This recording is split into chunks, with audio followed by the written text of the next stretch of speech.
qui vivaient sous son toit fussent tenus d'assister aux études bibliques qui s'y déroulaient sans obligation d'engagement.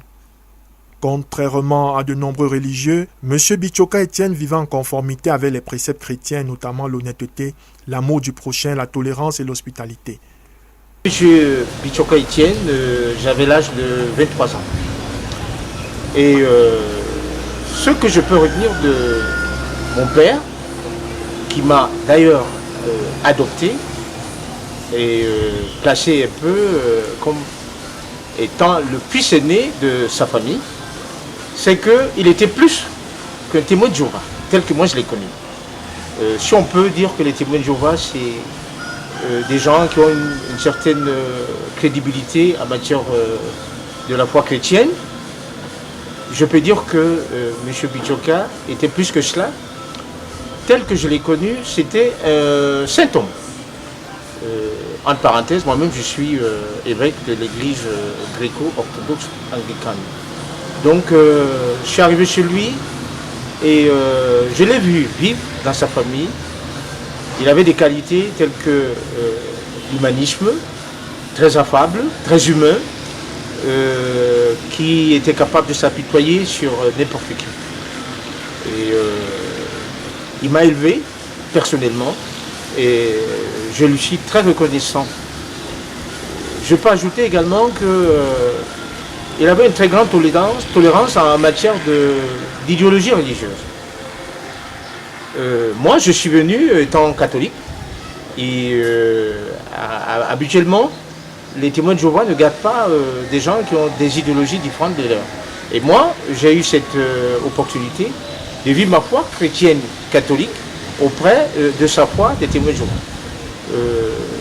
D'ailleurs, cette rencontre a été très célèbre parce qu'il y a eu pas mal de débats sur le plan théologique et beaucoup de connaissances également dont je détiens de lui. Et tout cela m'a permis d'ailleurs d'approfondir ma propre foi et d'être à la hauteur, puisque aujourd'hui je suis quand même au sommet de l'épiscopat gréco-orthodoxe.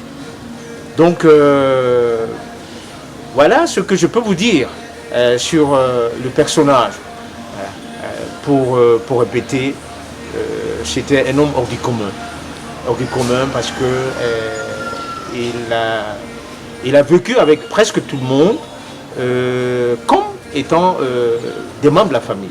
Et parfois même, je me rappelle, j'avais des débats qui allaient vers des affrontements entre les membres biologiques de sa famille. Et je me rappelle une fois, il leur avait dit, mais non, lui, c'est pas mon fils né de mes gènes, mais il est dans la maison, c'est le fils de la maison, et il doit rester tel quel. Et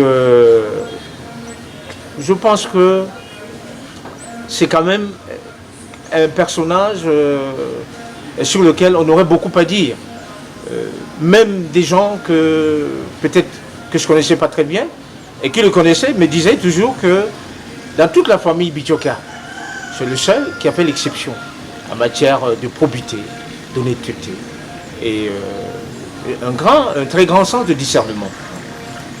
Voilà ce que, grosso modo, très rapidement, ce que je peux dire de ce papa qui a été le mien, voilà, et qui a été le papa de tout le monde. Voilà.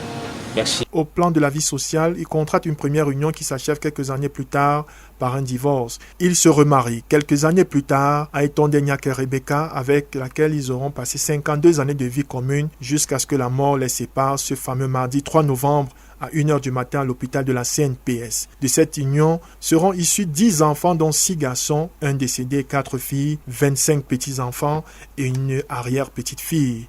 Je suis Babibou Amadou, ancien directeur adjoint des impôts. J'ai appris avec tristesse le décès de M. Bichoka Etienne, ancien directeur de l'enregistrement du sein de la Curatelle. J'ai connu M. Bichoka assez jeune, quand j'étais assez jeune, en 1973, parce que j'ai commencé à travailler avant d'entrer à l'ENAM. Donc je l'ai connu en 1973, j'ai travaillé avec lui en 1973 et il m'a bien accueilli. Je l'ai trouvé déjà directeur adjoint de l'enregistrement du thème de la curatelle. Je dirais que M. Bichoka est plutôt un papa pour moi, parce qu'il m'a encadré. D'ailleurs, il m'a fait aimer, n'est-ce pas, l'administration de l'enregistrement du thème de la curatelle, si bien que quand je suis entré à l'ENAM, j'ai choisi de faire impôt pour revenir travailler à l'enregistrement. Effectivement, à la sortie de l'école, en 1979, j'ai donc rejoint la direction de l'enregistrement de thème et de la curatelle, où j'ai retrouvé M. Bichoka Etienne.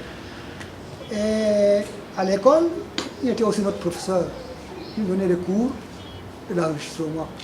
Alors, ça a renforcé nos liens. Et quand je l'ai retrouvé, il a dit qu'il a retrouvé son fils. Alors, il a continué à m'encadrer. Et c'est comme ça que j'ai pu progresser, n'est-ce pas, dans l'administration fiscale. C'est un monsieur très attachant. Vraiment, je crois que c'est un monsieur qui a beaucoup de qualités. Alors pour moi, vraiment, c'est une triste nouvelle d'apprendre son décès aujourd'hui. Je dirais donc, pour continuer, je dirais que M. Bichoka, quand j'étais à Garoua, adjoint au provincial de l'époque, il est venu me rendre visite. Et il est aussi venu me rendre visite quand j'étais provincial de l'enregistrement du thème de la curatelle à Maroua. Et nous sommes allés visiter le parc de Ouaza à l'époque. Alors, on est allé au parc de Ouaza où nous avons vu des lions. On était assis à côté de moi, on avait des lions à quelques mètres. Alors un couple de lions a été couché. Il me dit, ils ne sont pas méchants. Non, je lui ai dit qu'on est avec des guides. On est avec un guide qui connaît bien le parc et qui nous a fait visiter le parc. Non seulement on a vu des lions, on a vu d'autres animaux. Les girafes, les éléphants et autres corbes de buffons. Alors pour moi, comme je vous disais au début, M. Bichoka est un père. Il m'a encadré et je suis reconnaissant pour tout ce qu'il a fait pour moi. Oui, je voulais aussi signaler, en fait, nous avons fait ensemble un stage, une année académique à l'université de Paris 9 Dauphine, où nous avons passé le diplôme d'études supérieures spécialisées en administration fiscale. Vous voyez jusqu'à quel niveau on a été ensemble, bien qu'il soit en ce moment-là, presque à la fin de sa carrière.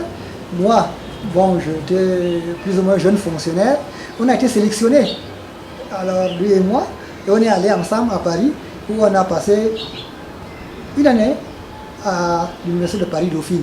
Et nous sommes rentrés lauréats du diplôme d'études supérieures spécialisées en administration fiscale. Ça, c'est un aspect que j'allais oublier. Je vous remercie.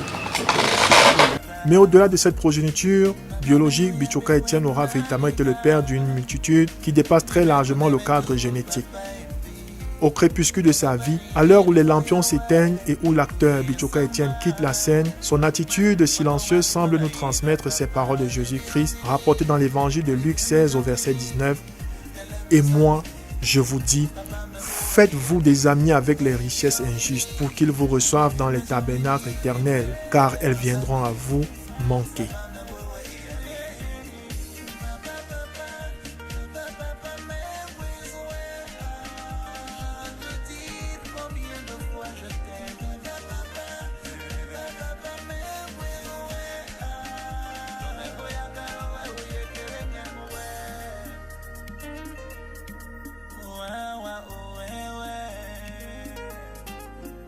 Maman ne vexe pas, ou non pas, j'ai déjà fait. Tout dit, c'est le tour de mon papa.